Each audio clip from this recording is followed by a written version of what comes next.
Hi, welcome to Strength and Discipline. This is my YouTube channel where I'm doing some videos on information about how to be strong, how to be disciplined. My name's Maddock. I'm a coach here at CrossFit Portland and Blue Ox Athletic, and I have Rene with me. And Rene is?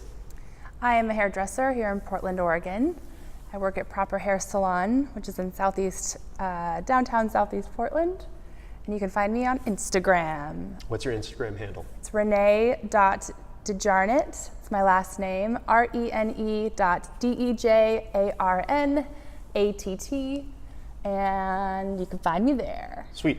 Okay, so the reason we've decided to put together this video is because you're kind of a recent new member here, you've been with us for a few months, and one of the things that we quickly discovered when we found out that you were a hairdresser, working on your posture. We've been working on posture and other things like that, but you made a comment to me a couple of weeks ago about your wrists and hands. And so if you could tell us a little bit about why you wanted to do this video with me. Cool. Yeah, so I've been doing hair for 15 years, and there's a lot of movements that are repetitive throughout the day. Mm-hmm. And one of the things that I quickly discovered when I started lifting weights here at the gym was that my forearms and my wrists and my hands were almost like locked, right, in a way, right, or kind of stuck.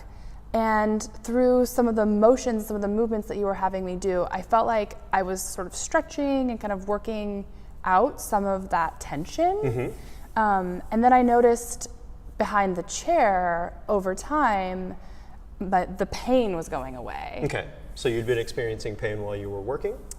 Yeah, while I was working and also after, mm-hmm. Kind of depending on the busyness of my schedule. Right. And having worked for 15 years, I really sought out a lot of kind of stretches and massage and cupping. There's a lot of things that other people can do to you to mm-hmm. kind of help fix some of those things. Mm-hmm. But I hadn't found a lot of information about what I can do in terms of doing it on my own or doing it at home. Right. Which is why we're here, is to kind of talk a little bit more about that. Cool. Okay, so talking about wrist and forearm and other parts of your body health, we do a lot of stuff here at the gym. I have a background in circus acrobatics, gymnastics, weightlifting. It's a CrossFit gym. We do a lot of stuff here.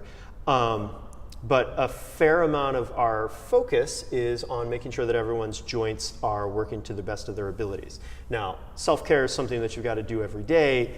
Plenty of people come into the gym, and the only self-care that they do as far as joint maintenance is during the class, right? So we try and make it as effective as possible in as short of a time as possible. But again, this is something that you've got to do for yourself. And like you said, there's plenty of things that other people can do for you, right?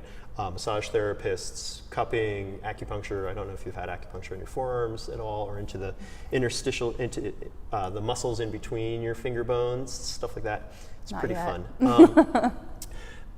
But so we're going to review some ideas as far as hand care, health care, wrists, forearms, elbows. One of the things that's important to think about is that it's not just the local tissues, right? So when you're working with your hands, the pain experience that you have is focused there, right? Your brain focuses on that, says, oh, these tissues are experiencing inappropriate loads, there's damage, we're getting signals from the mechanoceptors, nociceptors, all that stuff that says something's wrong, all right? And so you experience pain. And that if you push through the pain, eventually that can make injuries worse and worse and worse. So we're going to talk about some things that you can do that will improve your overall strength. Because if the musculature that's backing everything up isn't quite up to snuff for what you're doing, that can cause problems. Yeah. If you have habitual positions, right? Everyone's heard of repetitive stress injuries, or most people have heard of repetitive stress injuries. Carpal tunnel is a common one. There goes a truck. We're right next to a bakery. Fran's Bread is right up next to us, and so right now we have triple trailers driving by. But you have all these different tissues that are involved with how your body is held together and how it operates.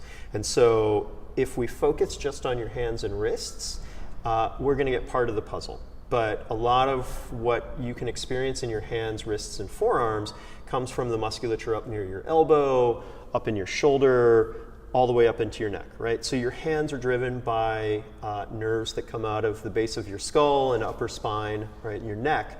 And so if you have habitual head positioning that encourages you to impinge some of those nerves can get angry, and that you can become a little bit more sort of sensitive to what's going on with your skin and other things. Yeah. Right?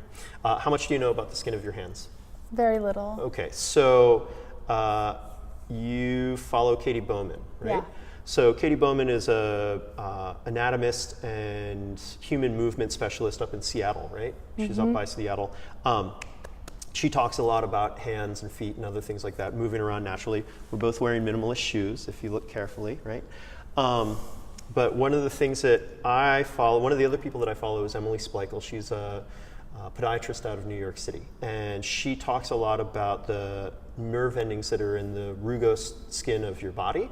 So what that means is that the part of your body that doesn't have hair, right? So the palms of your feet, the palms of your feet, bottoms of your feet, palms of your hands, your lips, various other body parts that don't have hair tend to have really high densities of proprioceptors, right? Mechanoceptors. Proprioceptors are more in your joint, but stuff, right? Nerve endings. So having poor position or less than ideal position when you're working can put stress on your nerves, and when your nerves are stressed out, they get really sensitive, and then you start experiencing discomfort. So all of that's a lot of information. We're going to break it down into some actionable stuff, right? So what are we after? You've got a video that you've shown me, that you shared with me, and I'd like to review it. We're going to watch it on my iPad in front of the camera, and then if I can figure out how to do it, I'll split screen it. You can watch the video along with us while we are commenting on it.